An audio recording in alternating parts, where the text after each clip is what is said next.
Yesterday, Russia launched a Soyuz rocket carrying a classified payload for the Russian military.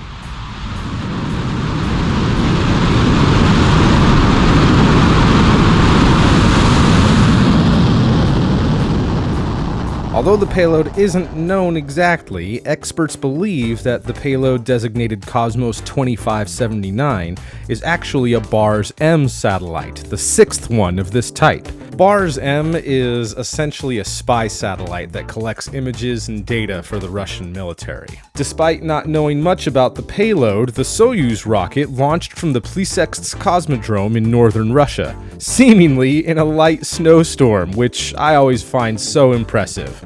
Weather be damned, Soyuz can launch in a blizzard. This was the 200th orbital launch attempt for 2024, but only the 12th launch for Russia so far this year. This is your launch minute for November 1st, 2024.